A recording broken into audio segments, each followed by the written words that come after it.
Hello বন্ধুরা, কেমন আছেন আপনারা সবাই? আমি ভালো আছি, সুস্থ আছি। তো আজকে একটা ছোট্ট ব্লগ নিয়ে চলে এসেছি। আজকেরটা আমি সম্পূর্ণই নতুন করব। আমি কোনোদিনও ব্লগ করিনি আমার সংসারের কামগুলো। তো আজকে সেটা নতুন ব্লগ করব। আমি উঠেছি প্রায় 4:45টার দিকে, কিন্তু এখন স্টার্ট করলাম। ব্লগটা স্টার্ট করতে করতে দেরি হয়ে গেল। এখন 6:30 বাজে। তো এখন আমি সব কাপড়গুলো বের করে দিলাম। আর কাপড়গুলো বের করে আমি এখানে ঝাড়ু দিয়ে দিলাম ঘর। আর ঝাড়টার দিয়ে এখানে আমার ছায়া পিসি আমাদের ঘরে ভাড়া থাকে। তো উনি এখানে পুজো দিচ্ছেন, তুলসীর বেদিটাকে ধোয়াচ্ছেন। তারপর তো আমি চলে আসলাম। তারপর আমি মুখ ঝুঁক ধুয়ে চলে আসলাম ঘরে। ঘরে এসে একটু ক্রিম লাগিয়ে নিলাম মুখে, কারণ ঠান্ডার দিন তো, তাই অনেক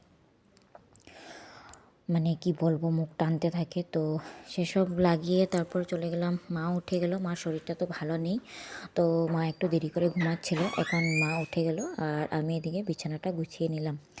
তো বিছানা গুছাতে অনেক টাইম লেগে যায়, কারণ ঠান্ডার দিন যেহেতু কম্বল মানে অনেক কিছু থাকে, তো তাই একটু টাইম লেগে যায়। তো এখানে মা গেছিলো ব্রাশ করতে, আর অতটুকু টাইমে আমি কি করেছি, আমি এখান থেকে ঝাড়ু নিয়ে আসলাম, বিছানা ঝাড়ার ঝাড়ু। তো নিয়ে এসে এখানে আমি রেখে দিলাম। ওই বিছানাটা ঝেড়ে নিলাম। এগুলো সব সামনের রুমে রাখি না, ভিতরের রুমে থাকে, কারণ মানুষ যদি পট করে চলে আসে আবার খারাপ লাগে দেখতে, তাই সেখান থেকে সরিয়ে ভিতরের রুমে রেখে দিই। তো এখানে ব্ল্যাঙ্কেটটাও ভাঁজ করে নিলাম। আর ব্ল্যাঙ্কেটটা ভাঁজ করতে অনেক কষ্ট, তো সেটা কষ্ট মষ্ট করে হলেও ভাঁজ করে নিলাম। তারপর মা মুখ ধুয়ে আসলো।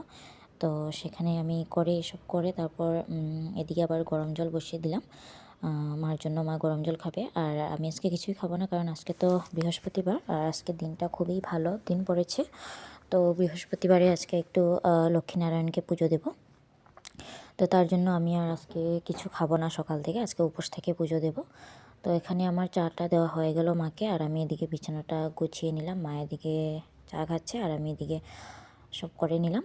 যেহেতু মার শরীরটা ভালো না, তাই মা ওইদিকে চা খাচ্ছিল। আর আমার এদিকে বিছানা গোছানো প্রায় হয়েই গেল। আর বিছানা গোছানোর পর এখন আমি ঘর মুছবো। তো সেখান থেকে জল নিয়ে আসবো। তারপর এগুলো করতে করতে সময় চলে গেল। আর এদিকে মার শরীর তো খুব খারাপ ছিল, তাই মাকে ডক্টরের কাছেও নিয়ে যেতে লাগছিল। তো তার জন্য জলদি জলদি কাজগুলো করতে করতে করতে মানে একদম হ্যারান হয়ে গেছিলাম।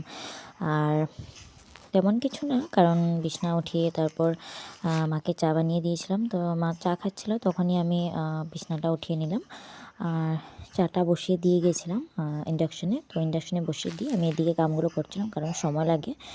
তো তারপরে আমি জল নিয়ে আসলাম বালতি করে। আর এখানে ঘর মোছার বালতি করে জল নিয়ে আসার পর ঠাকুরঘরটা আগে মুছে নিলাম। এদিকে মা আমাকে কি বলছিল।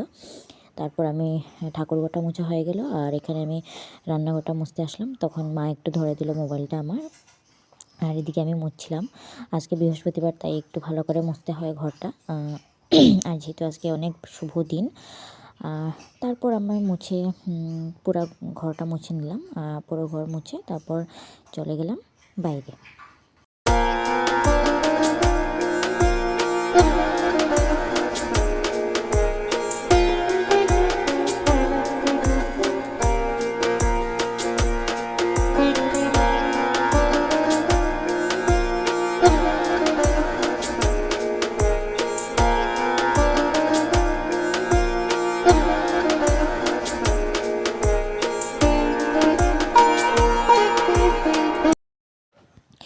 তো এখন রেডি হয়ে গেলাম ডক্টরের কাছে যাওয়ার জন্য। আমি আর মা রেডি হয়ে গেলাম, আর মা বেরিয়ে পড়লো। আমি ঘরটা তালা মেলে তারপর বেরোলাম। আর এখন টমটমে উঠে গেলাম এখান থেকে, কারণ অনেক দূরে ডক্টরের চেম্বারটা। তো সেখানে মার তো একদম চোখ মুখ টান দিয়ে দিয়েছিলো, মানে খুবই অসুস্থ ছিল মা। তো টমটম করে চলে গেলাম আমি আর মা, কারণ ও বাড়িতে ছিল না। তো আমার হাজব্যান্ড বাড়িতে ছিল না, কারণ ও বাইরে গেছিলো কাজের জন্য। তো সেখানে গিয়ে ঢুকলাম, দেখলাম ডক্টর এখনও আসেনি। ডক্টর আস্তে আস্তে অনেক লেট করে দিল। আর এখানে বসেছিলাম। তো 26 জানুয়ারি আসছে, তার জন্য খুব সুন্দর ডেকোর করলো। ডেকোরেশনটা একদম 26 জানুয়ারি হিসেবেই করলো। আর বসে থাকতে থাকতে একদম বোর হয়ে গেছিলাম, কারণ ডক্টর অনেক টাইম বসলাম আমরা। প্রায় যেতে যেতে আমাদের 9:30 বেজেছিলো। আর ডক্টর আসলো 10টার পরে। তো সেখান থেকে ঘরে চলে আসলাম। সেখান থেকে ঘরে চলে এসে এখন পুজোর জন্য এখন স্নান করে আমি ঠাকুর ঘরে চলে আসলাম। না, ঠাকুর ঘরে চলে এসে এখন আমি আয়োজন স্টার্ট করে দিলাম। আর অনেক দেরি হয়ে গেছিলো যেহেতু, তো আমি স্পিডে করছিলাম কাজগুলো।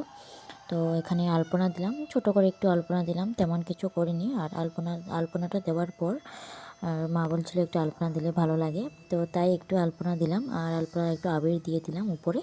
তো তারপর আমি পায়েসটা বানিয়ে নিলাম, পায়েসটার জন্য দুধ বসিয়ে দিলাম।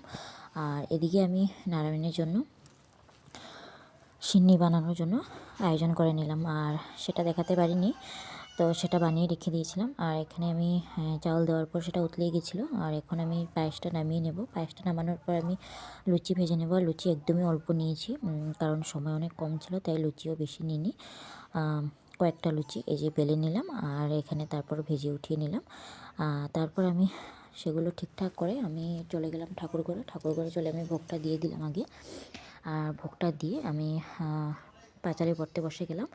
আর মা ওদিকটা পরিষ্কার করে দিয়েছিল, আমি ওদিকে আর যাইনি। তো তারপর আমি পাঁচালি পড়তে বসে গেলাম।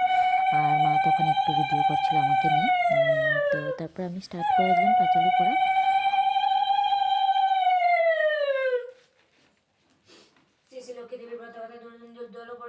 নির্মল আকাশ ধীরে ধীরে বইতেছে, মলয় বাতাস, লক্ষ্মী দেবী অমে করি বসি নারায়ণ করিতেছে নানা কথা সুখী আলাপন, যেই কালে বিনা যন্ত্রে হরি করে গান উপনীত হইলেন নারদ ধীমান। ধীরে ধীরে উপপদে পড়িয়া প্রণতি চাইলেন নারদময়, লক্ষ্মী দেবী প্রতি হাসিয়েছে, জিজ্ঞাসা লিখিল লোকের মাথা কথা হতে হাসিয়েছিল। তো আমার পাঁচালি পড়া শেষ হওয়ার পর আমার ভাসুরের ঘরে এখানে নারায়ণ পুজো হচ্ছে ওনাদের বাড়িতে সামনেও। তো আমি আর মা ওখানে গেলাম, আমি আর মা ওখানে গিয়ে মানে নমস্কার করে আসলাম। তো ওখানে তো প্রসাদ খাওয়ার জন্য জোরাজুরি করছিল, কিন্তু দুপুর হয়ে গেলো যেহেতু খাইনি, কারণ আমি উপাস ভাঙিনি, তখনই উপাস ভেঙেছিলাম। উনি হচ্ছে আমার বড় ননাস, উনি এসেছিলো। আর ও হচ্ছে আমার বড় যা। তো এখানে বড় যা, উনি হচ্ছে জেঠিমণি। তো সবাই এখানে কাজ করছিল, কারণ ওদেরও পূজা শেষ করতে অনেক দেরি হয়ে গেছিলো। ওরাও রান্না করেছে ডাল, আলু ভাজি, শাক আর আলু সিম দিয়ে ভাজি করেছে। তো আমি দিদিকে বলছিলাম কী রান্না করছিলে, তো বলছিল হাসি ভর্তি করে। আর এখানে বড় ননাস এসেছিলো আমার, তো ওনারা একটু কথা বলছিল, মা এদিকে বড় ননাস। তো তারপর আমরা বাড়ি চলে আসলাম, বাড়ি চলে আসে খেয়ে টেয়ে নিলাম। তারপর খেয়ে আমি বাসন টাসন সব গুছিয়ে রেখে দিলাম ধুয়ে টুয়ে। তো বন্ধুরা, আজকের ভিডিওটি এখানেই শেষ হলো। ভিডিওটি ভালো লাগলে লাইক শেয়ার কমেন্ট করবেন, আর সাবস্ক্রাইব করতে অবশ্যই ভুলবেন না। টাটা।